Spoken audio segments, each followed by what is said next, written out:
एक छोटा बच्चा अगर मम कहता है तो इस संकेत मात्र से ही हम समझ जाते हैं कि उसे प्यास लगी है और वो पानी पीना चाहता है। इसके लिए उस बच्चे को किसी वाक्य की संरचना की आवश्यकता नहीं होती। इसे एक अन्य उदाहरण से समझने का प्रयास करते हैं। एक छोटा बच्चा सेब को देखता है तो वो ये नहीं जानता कि इसे क्या कहते हैं।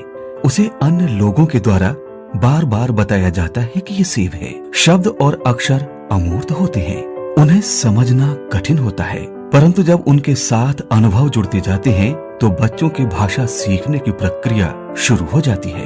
जब बच्चा किसी चीज को देखता है, उसे अनुभव करता है, तो उन चीजों के लिए उसे शब्दों की आवश्यकता होती है और ये शब्द जब उसे माता पिता या अन्य लोगों के द्वारा मिल जाते हैं तो वो उन अनुभवों और शब्दों के बीच संबंध स्थापित कर लेता है। यहीं से भाषा सीखने की शुरुआत होती है। अनुभव और भाषा के बीच में जो संबंध होता है, उसी के मध्य में भाषा का विकास होता है। भावों की भी अपनी भाषा होती है। किसी व्यक्ति के चेहरे को देखकर हम सहज रूप से अंदाजा लगा लेते हैं कि वो व्यक्ति खुश है या उदास। वस्तुतः हमें दुनिया से जुड़ने और जोड़े रखने का माध्यम भाषा ही होती है। आपने भी अवश्य महसूस किया होगा कि जब कभी हम अपने गांव या शहर से दूर किसी स्थान विशेष में जाते हैं और वहाँ पर हमें हमारी क्षेत्रीय बोली बोलने वाले लोग मिल जाते हैं तो उनसे हम एक अलग ही जुड़ाव और लगाव महसूस करते हैं, क्योंकि भाषा एक संवेदनशील और हमारी पहचान से जुड़ा हुआ मुद्दा है। आइए अब इस बिंदु पर विचार करें कि भाषा हमारे लिए क्यों महत्वपूर्ण है। भाषा अभिव्यक्ति का सर्वाधिक विश्वसनीय माध्यम है, चाहे वो अभिव्यक्ति बोलकर की जाए, लिखकर हो, संकेतों द्वारा हो या प्रतीकों के माध्यम से हो। यह हमारे समाज के निर्माण, विकास, सामाजिक तथा सांस्कृतिक पहचान से संबंधित है। भाषा सभी प्रकार के ज्ञान को सृजित करती है। भाषा के द्वारा ही हम सृजित ज्ञान को सहेज पाते हैं। भाषा के माध्यम से ही हम अपनी संस्कृति को अगली पीढ़ी को आसानी से सौंप पाते हैं। भाषा शिक्षण के महत्व के संदर्भ में व्यापक रूप से ये समझा जा सकता है कि अगर बच्चों का भाषाई विकास सही ढंग से हुआ है तो वे सभी विषयों में अच्छा प्रदर्शन कर पाते हैं। नई राष्ट्रीय शिक्षा नीति में बुनियादी शिक्षा को गुणवत्तापूर्ण बनाने के उद्देश्य से बच्चों में भाषाई दक्षता के विकास को एक राष्ट्रव्यापी अभियान के रूप में देखा जा रहा है। जैसा कि अनुसंधान भी इस बात की पुष्टि करते हैं कि 2 से 8 वर्ष के बीच बच्चों के सीखने की गति बहुत तेज होती है। इसलिए बुनियादी स्तर पर ही बच्चों में भाषा की समझ और कौशल के विकास पर सुनियोजित तरीके से कार्य करना प्रभावी होगा।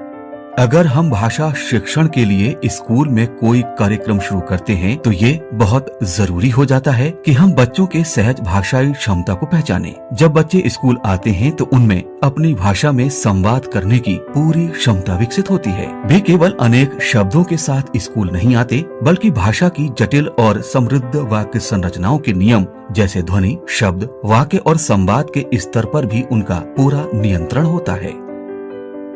एक बच्चा न केवल सही सही समझना और बोलना जानता है, बल्कि वो अपनी भाषाओं का उचित प्रयोग भी करता है। बच्चों को यदि समृद्ध और रुचिकर मौके दिए जाएं, तो बच्चे धीरे धीरे भाषा के मानक रूप को ग्रहण कर लेते हैं। हमें घरेलू भाषा और मानक भाषा के बीच समन्वय स्थापित करने का प्रयास बच्चों को स्वयं करने देना चाहिए, लेकिन इस पूरी प्रक्रिया के दौरान बच्चों की घरेलू भाषा के प्रति सम्मान का भाव बना रहना चाहिए। प्रारंभिक स्तर पर बच्चे भाषा की गूढ़ संरचनाओं, व्याकरण, अलंकार, रस इत्यादि से परिचित नहीं होते हैं, पर कहीं न कहीं बातचीत में वे भाषा के विभिन्न कौशलों का प्रयोग अवश्य करते हैं। इसको हम इस तरह से समझते हैं, जब वे कहते हैं कि मेरा घर इनके घर से अधिक दूर है तो वे तुलना करते हैं। जब वे कहते हैं कि आज घर से निकलने लायक मौसम नहीं है तो वे निर्णय लेने के कौशल तक पहुंच चुके होते हैं। इससे स्पष्ट होता है कि भाषा कौशल प्रधान विषय है, जो हमें हमारे आसपास की दुनिया से लेकर बाहरी जीवन तक को समझने और अपने निर्णय लेने में मदद करती है। बच्चे सामान्य सामाजिक व्यवहारों से बुनियादी भाषा क्षमता का विकास कर लेते हैं, पर विद्यालय में उनको विशेष रूप से तैयार की गई सामग्री और मौके अलग से दिए जाने की आवश्यकता है, जिससे कि भाषा संबंधी उनकी वृद्धि और विकास पर्याप्त ढंग से हो सके। भाषा विकास के लिए जरूरी है बच्चों को विभिन्न परिस्थितियों में स्वयं को अभिव्यक्त करने का अवसर देना। इसमें बातचीत सर्वाधिक महत्वपूर्ण भूमिका निभाती है। चाहे वो बच्चों के शिक्षक से बातचीत हो या बच्चों को छोटे छोटे समूहों उप समूहों में बांटकर या जोड़ी बनाकर बातचीत करने के मौके दिए जाना। यहाँ ये ध्यान देने की विशेष आवश्यकता है कि कक्षा में बच्चों से ऐसे प्रश्न पूछे जाएं और बातचीत के लिए ऐसे मुद्दे दिए जाएं जिनका उत्तर देने के लिए उन्हें चिंतन करना पड़े। जैसे जब आप मेले में जाते हैं तो वहाँ क्या क्या देखते हैं, अपने खेत की फसल खराब या अच्छी होने पर कैसा महसूस करते हैं, घर में किसी सदस्य के बीमार होने पर आप क्या करते हैं। इस प्रकार के प्रश्नों का उत्तर खोजने के लिए बच्चों के मन मस्तिष्क में एक खास प्रक्रिया होती है जिसे अनुभूति या चिंतन कहा जाता है। अनुभूति, चिंतन, विचार और अभिव्यक्ति का आपस में संबंध होता है। अभिव्यक्ति होने से पहले भाषा इन्हीं चरणों से होकर गुजरती है। हम अपने दैनिक जीवन में बहुत सारी चीजों को देखकर और सुनकर महसूस करते हैं और फिर इसे दूसरों से साझा करना चाहते हैं, जो भाषा सीखने का प्रमुख चरण है। बाल्यावस्था की कुछ नैसर्गिक क्रियाएं होती हैं जो प्रायः हम सभी बच्चों में देखते हैं, जैसे छोटे बच्चों का बुदबुदाना, जमीन पर आड़ी तिरछी रेखाएं खींचना, चित्रों या वस्तुओं को देखकर उनकी ओर आकर्षित होना। ये सभी क्रियाएं भाषा शिक्षण का आधार बनती हैं। बुनियादी स्तर पर ये क्रियाएं भाषा की दक्षताओं, सुनना, बोलना, पढ़ना और लिखना के लिए आधार भूमि तैयार करती हैं। भाषाई कौशलों का विकास भी इसी क्रम पर आधारित है। सुनना, बोलना, पढ़ना और लिखना। भाषा के लर्निंग आउटकम भी इन्हीं 4 मूलभूत दक्षताओं पर आधारित हैं। आइए भाषा सीखने सिखाने के क्रम को LSRW या सुबोपली के द्वारा स्पष्ट रूप से समझने का प्रयास करते हैं। पहला है L से लिसनिंग अर्थात सुनना। बच्चे सबसे पहले शब्दों और ध्वनियों को सुनते हैं। दूसरा है S से स्पीकिंग अर्थात बोलना। तीसरा है R से रीडिंग अर्थात पढ़ना और चौथा जो कि अंतिम चरण है W से राइटिंग अर्थात लिखना। भाषा सीखने सिखाने के दृष्टिकोण से ये क्रम निर्धारित किया गया है, लेकिन ये जरूरी नहीं कि बच्चे सीखने के दौरान इसी क्रम का पालन करें, क्योंकि दक्षताएं या कौशल एक के बाद एक के निश्चित क्रम में नहीं बल्कि साथ साथ भी विकसित होते रहते हैं। जब बच्चा बहुत छोटा होता है और वो बोल नहीं पाता है तो घर के सदस्यों द्वारा उसमें खेल खेल में जो भी संवाद किए जाते हैं, जैसे बाबा, अम्मा, मम्मा, बुआ आदि, इन ध्वनियों को बार बार सुनते रहने से जब वो बोलने की शुरुआत करता है तो सामान्य रूप से इनमें से ही कुछ ध्वनियों का चयन करता है, अर्थात जिस ध्वनि को उसने अधिक बार सुना है वो उसे ही बोलने का प्रयास करता है। आरंभिक स्तर पर हमें अपनी कक्षाओं में इसी क्रम को ध्यान में रखते हुए शुरुआत में बच्चों को सुनने और बोलने से संबंधित अधिक से अधिक व्यावहारिक अनुभवों से गुजरना होगा। अब हम बात करते हैं कि क्या भाषा का संदर्भ से कोई संबंध है। जी हाँ, भाषा में संदर्भों के जरिए ही अर्थ ग्रहण किए जाते हैं। कहा भी गया है, बिना संदर्भ के अर्थ नहीं और बिना अर्थ के भाषा नहीं। इसे एक उदाहरण के माध्यम से समझते हैं। एक व्यक्ति घर में कुर्सी पर बैठकर कोई कार्य कर रहा है और उसने अपने नौकर को आवाज लगाई, रामू पानी। यहाँ पर उसका नौकर गिलास में पानी लेकर आएगा, क्योंकि उसे संदर्भ समझ में आ गया है कि उक्त व्यक्ति को प्यास लगी है।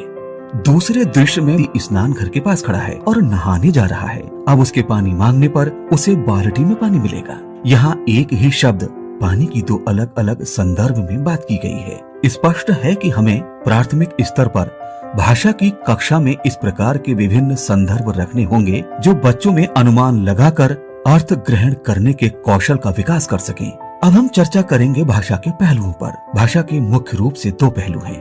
पहला है यांत्रिक, जिसमें लिपि, वर्तनी, शुद्ध उच्चारण और सुलेख आदि आते हैं, और दूसरा पहलू है भाव या चिंतनात्मक। इसमें हम बच्चों को सोचने, अर्थ ग्रहण करने, प्रतिक्रिया देने, समीक्षा, सारांश इत्यादि के लिए प्रेरित करते हैं।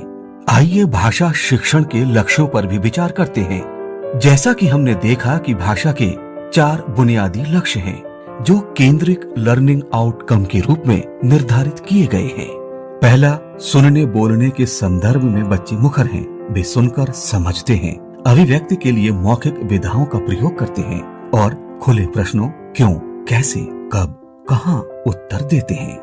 दूसरा, पढ़ने लिखने के संदर्भ में बच्चे रुचि से विविध विधाओं की सामग्री पढ़ते हैं और उस पर आधारित जानकारी, तर्क और कल्पना आधारित प्रश्नों के उत्तर मौखिक और लिखित रूप में देते हैं। तीसरा, भाषा संरचना और व्याकरण के संदर्भ में बच्चे स्वयं के भाषा उपयोग में त्रुटियां निकालकर सुधार करते हैं और मौखिक एवं लिखित संदर्भों में भाषा का उपयुक्त प्रयोग कर पाते हैं। तथा चौथा, कल्पना एवं सृजनशीलता के संबंध में बच्चे अनुभवों, भावनाओं व कल्पनाओं को मौखिक या लिखित रूप से अभिव्यक्त कर पाते हैं। ये भाषा के मुख्य केंद्रिक आउटकम हैं। इनके अंदर ही पाठ्यक्रम आधारित और प्रकरण आधारित अनेक छोटे छोटे नेस्टेड और उप आउटकम सन्निहित होते हैं। क्या आपने कभी सोचा है कि बच्चों का एक बड़ा हिस्सा प्रथम कक्षा में प्रवेश पाने के कुछ ही हफ्तों बाद अपने सहपाठियों से पिछड़ क्यों जाता है? इस समस्या को दूर करने के लिए और प्रारंभिक कक्षा के बच्चों में बुनियादी शिक्षा पर आधारित भाषा शिक्षण में कुछ विशेष गतिविधियों और रचनात्मकता को जोड़ने की आवश्यकता है। शिक्षण योजना बनाते समय हमें सभी बच्चों को शामिल करते हुए कुछ नवाचारी और रुचिकर गतिविधियों को शामिल करना होगा, जैसे किसी घटना का वर्णन, कहानी, नाटक, कविता, सवाल जवाब, खेल, संगीत, चित्र वाली किताबें देना आदि। इन गतिविधियों को अपनी शिक्षण योजना में शामिल करने से बच्चों के भाषा सीखने में हो रही परेशानियों को दूर किया जा सकता है। आइए अब हम चर्चा करते हैं कि भाषा शिक्षण में बच्चों का आकलन और मूल्यांकन किस प्रकार किया जा सकता है।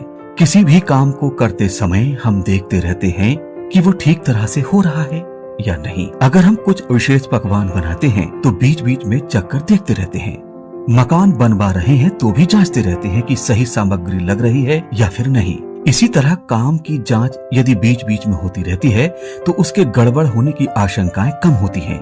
बीच बीच में जांचने या आंकने को ही आकलन कहते हैं और आकलन के आधार पर ही बच्चों का मूल्यांकन किया जाता है। बच्चों में भाषाई कौशलों के आकलन और मूल्यांकन हेतु अपेक्षित लर्निंग आउटकम के रिकॉर्ड को रखने के लिए आधारशिला हस्त पुस्तिका में 2 तरीके बताए गए हैं, जिसे एक प्रारूप के रूप में पृष्ठ संख्या 258 और 259 पर दर्शाया गया है। पृष्ठ संख्या 258 के प्रारूप के अनुसार बच्चों के व्यक्तिगत आकलन को दर्शाया जाना है तथा 259 के प्रारूप के अनुसार संपूर्ण कक्षा का आकलन प्रपत्र रखा जाएगा। इन प्रारूपों में उल्लिखित लर्निंग आउटकम को ध्यान में रखते हुए ही हमें अपनी भाषा शिक्षण की शिक्षण योजनाएं बनानी है। इस प्रकार प्रारंभिक स्तर पर बच्चों को भाषा शिक्षण के लिए ज्यादा से ज्यादा सुनने और बोलने के अवसर देने चाहिए। शुरुआत उनकी घरेलू बोली से कर सकते हैं। उनकी घरेलू बोली को बाधा नहीं बल्कि सहायक के रूप में देखा जाना चाहिए। साथ ही बच्चों को चित्रों, किताबों, आसपास के परिवेश पर बातचीत करने के अधिक अवसर उपलब्ध कराने चाहिए। भाषा का यही कमाल है कि ये अपने आसपास की दुनिया को शब्दों के सहारे समझने और अनुभवों के रूप में उसे संरक्षित करने का पूरा अवसर देती है। तो क्यों ना हम भी अपने नन्हे मुन्ने बच्चों को इस अवसर का पूरा लाभ उठाने दें।